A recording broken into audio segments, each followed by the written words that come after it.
bandwidth. Mae'n debyg mae hwnna'r gair, bach yn gul.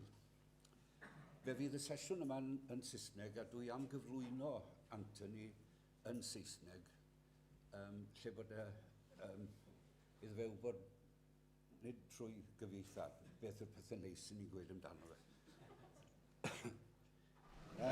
Guys,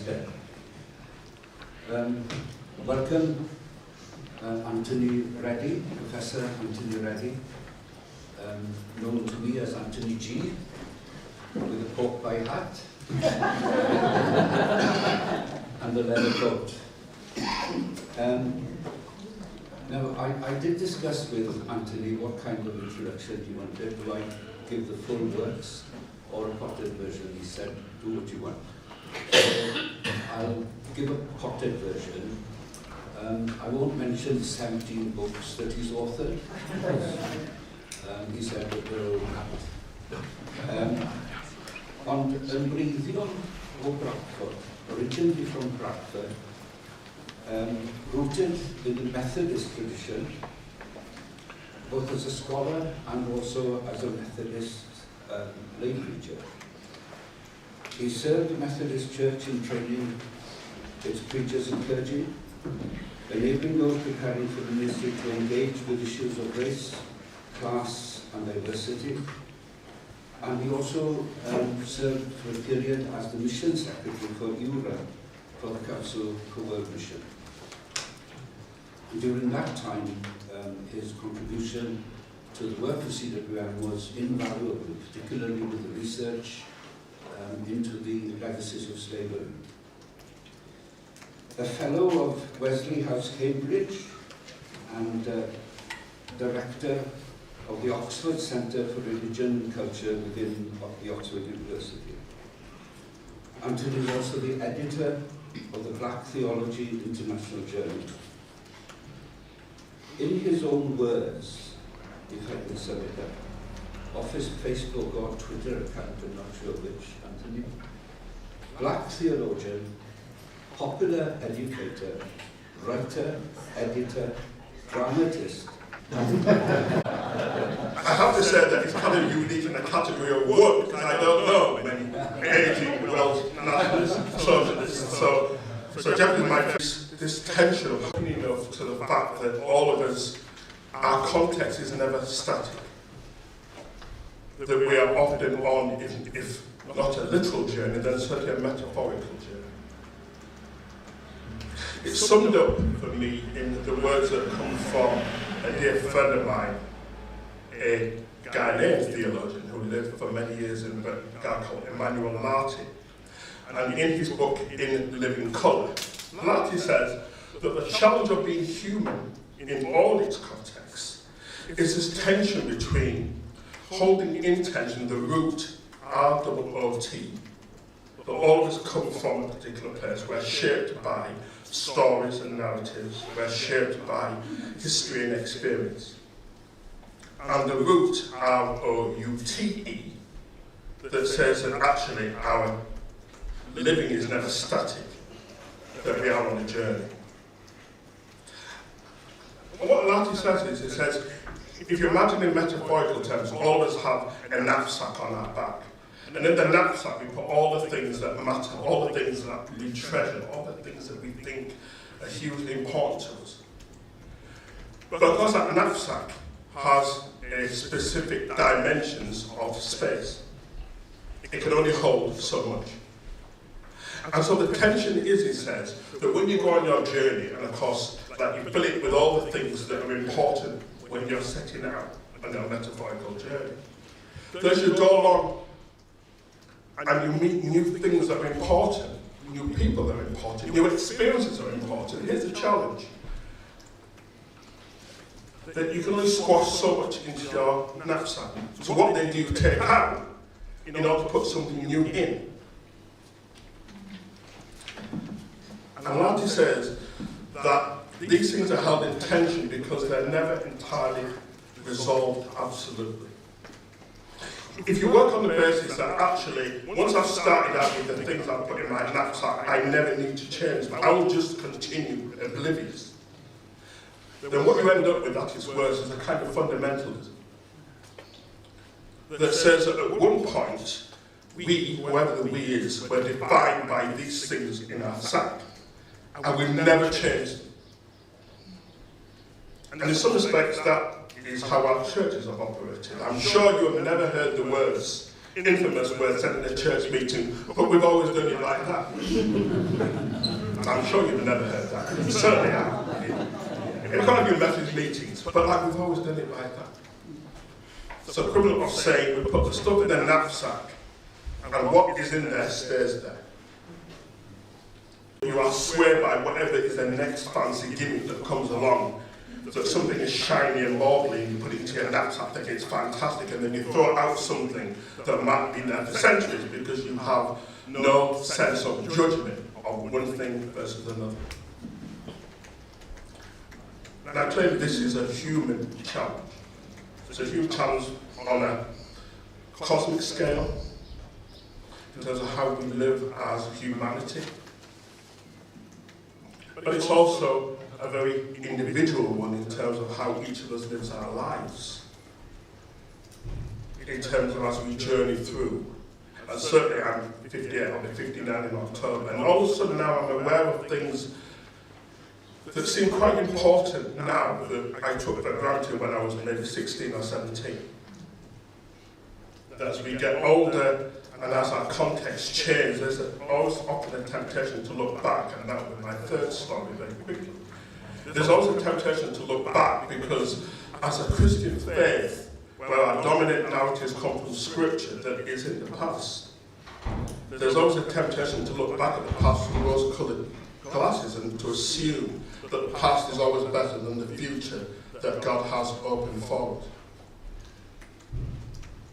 And if there's one thing, if there's anything I have to tell you today, and it's a cliche, but cliches are not untrue, cliches are just overused. But cliches still have a fundamental truth in them, and it's this, that whatever the future is, we know in faith that God will be with us. That God will be with us. And therefore, however we hold in tension the root, the R-O-O-T, or the root R-O-U-T, obviously that works in English, or Welsh English. Actually, I don't know if it works in Welsh English because I don't know what root and root means. It sounds like in Welsh, but it does in English. In American English, it's root and round, and that's just a whole other thing, so we won't get into American English at all. English, root and root. It's a tension that all of us have to wrestle with. So first story very quickly. My first day at school was in October 1969. My parents were part of the Windrush generation, so they came from the island of Jamaica to Britain, invited. I have to remind people of that. They came with their blue passports, and they came to the mother country to work. I was born 10th of October 1964, eldest of 4 siblings, so the first to go to school in the UK. And all I remember was just standing there freezing, thinking to myself, this school life is not going to go well. So all of us are there freezing. My mum leaves me, first time I'd been separated from her, so my mum leaves me with a long line of new kids in the school. And I'm the only coloured boy, as they would have called us in those days. And I said at that moment, I suddenly realised 2 things. Firstly, I was different to everyone else. Up to that point, I thought I was normal. Born into a family, my family loved me, I had extended family and friends, and I thought I was just like everyone else. And suddenly you realise you're not like everyone else. But not only are you not like everyone else, but you're a problem. And I know this because I stood in the line, and the form teacher and the head teacher had this long conversation. And they kept looking at me and then continuing to talk to each other. So I quickly realised that they're talking about me. And then after what seemed like a long time, but probably no more than a few minutes, all the other white kids went in one direction and they took me into another direction, which was to an immigration centre that was set up in places like Bradford, where there was what's called high density, meaning high number of immigrants from the so-called new Commonwealth. There was always 2-tier Commonwealth. The old Commonwealth was the white settler communities. Australia, New Zealand, Southern Africa, particularly South Africa and Rhodesia, and then all the Commonwealth to come back. People from New Zealand and Canada and Australia, Southern Africa. But because they were doing well, they were comparatively speaking doing better than the British in terms of not being in 2 world wars, or at least not directly involved in it, and therefore not suffering the same losses. They were comparatively well off and did not want to come back to the mother country. So, in desperation, they then turned to the Caribbean. And they turned to the Caribbean not more so than Africa and India, because the Caribbean were English speakers, and therefore it felt they would be easier to integrate into British society, so they sent for people like my parents. And so they came. And last Thursday we had a national service to mark the 75th anniversary of the Windrush.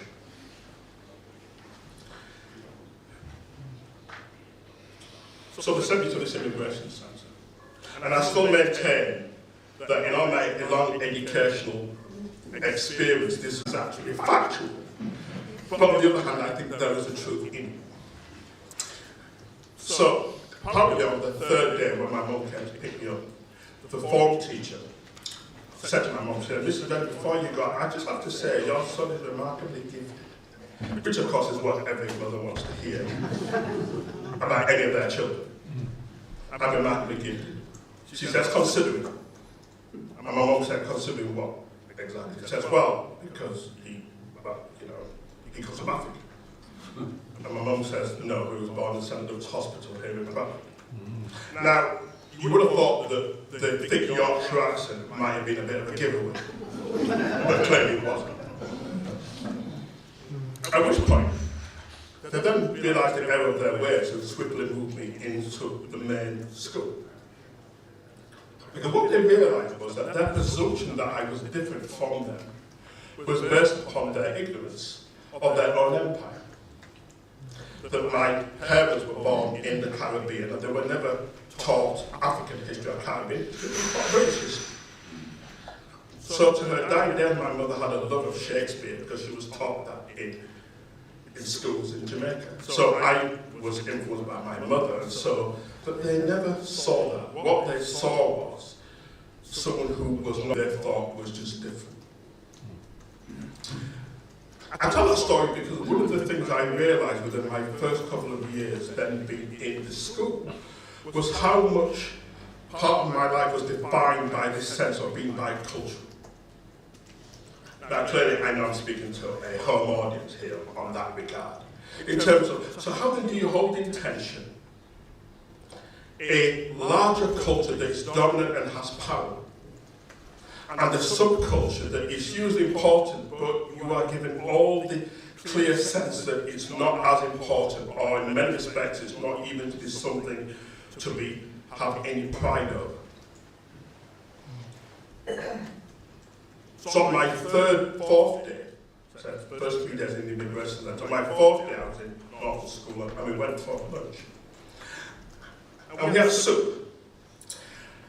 This was one of the most important, I think, cultural moments of my life, because I remember sitting there with this, well, very bluntly, this bowl of fairly dirty coloured looking water.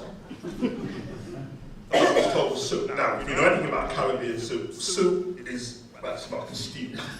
And it has big things in it like meat and bone and vegetables. That was soup for me growing up in my home house, with this internalized form of negation, where our culture, the whole culture at home, was never affirmed. And so we spent most of our life trying to mimic the norms of white middle class Englishness in order to belong.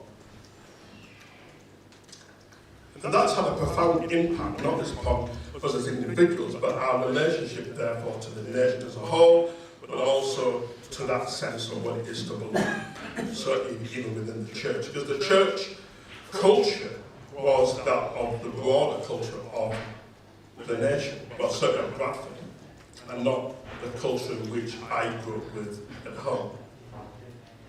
So, for example, there is a Jamaican language, it's often called Patois, it's often called Creole, but there was a Jamaican language. I speak it very badly because we were never allowed to speak it at home because my parents were ashamed of it. I suspect that there are parallels with your own experience of many of you in this room in terms of speaking in Welsh. Things have changed. But part of that challenge then becomes, for all the things that affirm sameness, particularly around language and culture, so most of my adult life now has been attempt to try and reclaim things that were never celebrated when I was a kid. But of course, part of the challenge is, as we know, that you can't go back in time. Actually, no one less than a bit Welshman with my friend Ron Williams often has once been known to say that the past is like a foreign country to which our passports have been burned. We can't go back. Yet how much of our life is spent trying to reflect on what things we may have lost and trying to recover them. And there's a tension whereby if you spend so much time trying to recover the past, you're then never spending any time trying to deal with the future. But at the same time, if you don't try to recover the past, then what are you handing on as your inheritance in the future? Hence that tension. Second story. So 18 years later, I passed my A-levels, which to this day I still don't know how I did that because I was not the best scholar in the world, it has to be said. I'm more interested in things like playing football and cricket than sitting down and doing more in revision. But somehow, like the Lord bless me, and I passed. And I got a place at Birmingham University to read history. And on the day I left, my mother, eldest child, first one to leave home, she put me prayer face. Only years I found out afterwards that once I was in the car driving down with my dad, she went to bed and cried for a couple of hours. She told me that afterwards, at the time, it's like, go son, I'm really proud of you. Looking afterwards, then she went upstairs and cried. But anyway, so off 4 days, I was Yorkshire. I was a Yorkshire. But here's the thing, I never once thought about being a Yorkshireman until I left Yorkshire.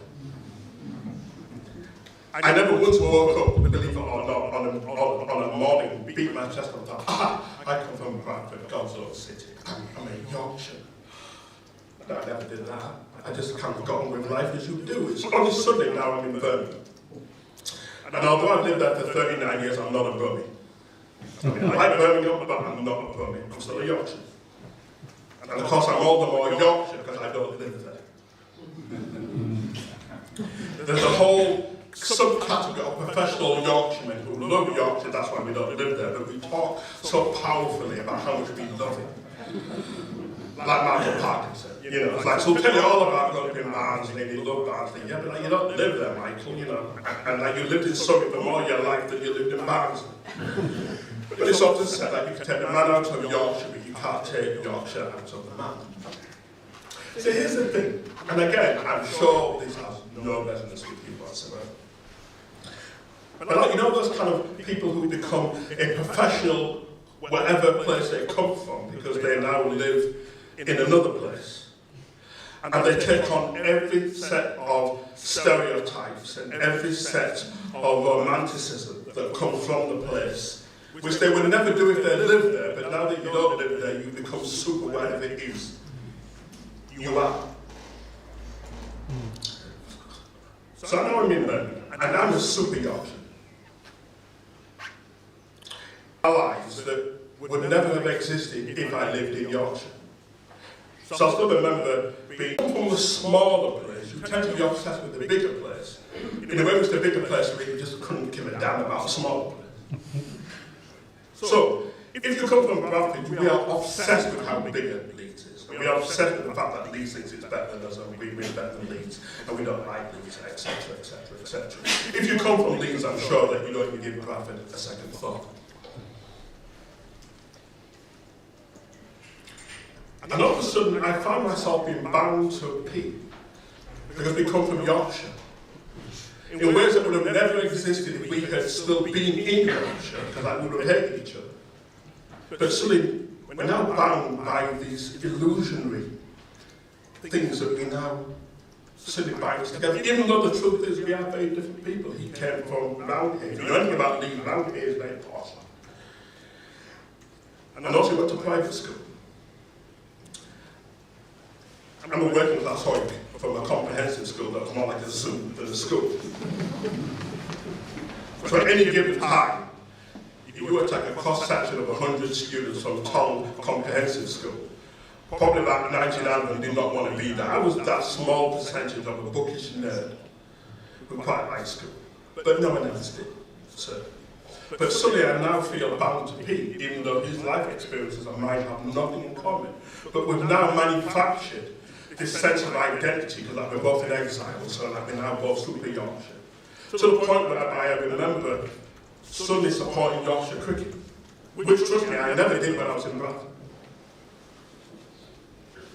And I still remember, there's still times now where I define myself by what I'm not compared to what I am. I'm not a Brummie. I'm from Yorkshire. I still have the accent. And that's partly cultivated because I still want to sound like I come from a place I left 39 years ago.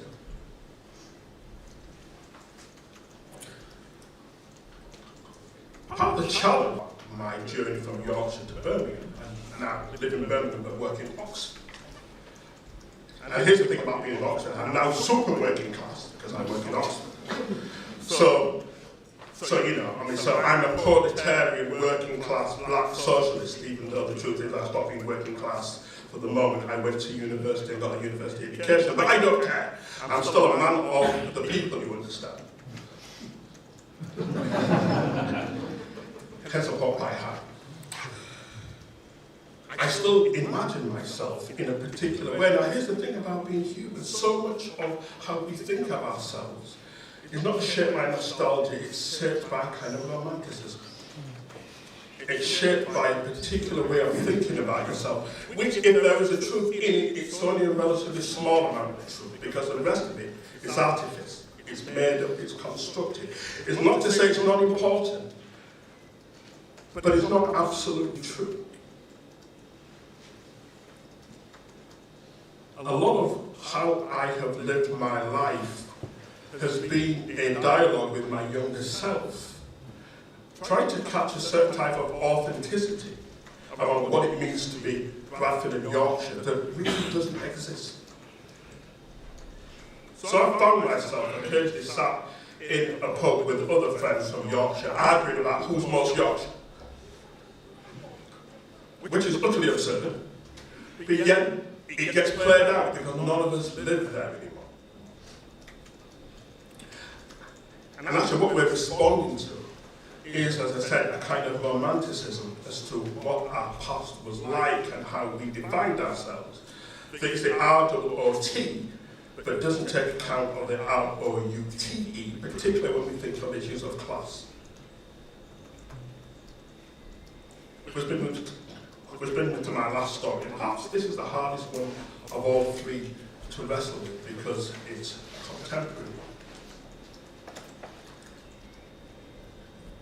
I still remember going back to Bradford. This was 2 months after the Brexit vote. And actually what Brexit showed us is how tribal we are in Britain, more so than we have ever imagined. We often think about Africa and we think about their tribes and we use it as a kind of pejorative. But what Brexit showed us is that we're as tribal as any other set of people in the world. It's just that it's not always as clearly marked until that moment. So in Birmingham, I live in Mosley Village, which if you know anything about Birmingham, it's one of the poshest bits, B13. I live in a flat that I could just liberal Birmingham. We're all very, very tolerant and we're inclusive. We are very, very inclusive, except in our exclusivity. So if you're not like us, like we're not really that inclusive or tolerant, but we are drinking it with a brave, as a certain kind of middle class way of patronising someone. But if you use enough nice words, it's not so bad. So we like to think. So I'm sort of trying not to be patronising. At one point, one of Chris's friends was a very, very bright guy, kind of catch on with what I'm saying. He says, but here's the thing, Bob. He says, but like,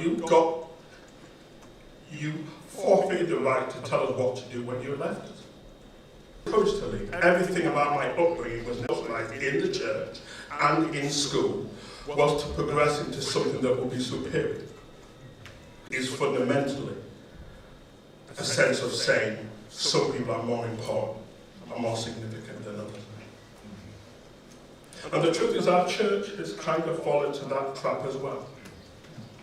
How much has our church life become a kind of benign bourgeois construct that says that there are certain ways of being, and whilst we affirm everyone, because obviously all of us don't want to be judgmental and we all want to be inclusive, we know what kind of person we really feel should be a follower of Jesus. And the truth is, it's all more pernicious because we're never honest about it. It's done in that kind of very benign, kind of patronising, as I say, English way. I'm sure you don't do this in Wales.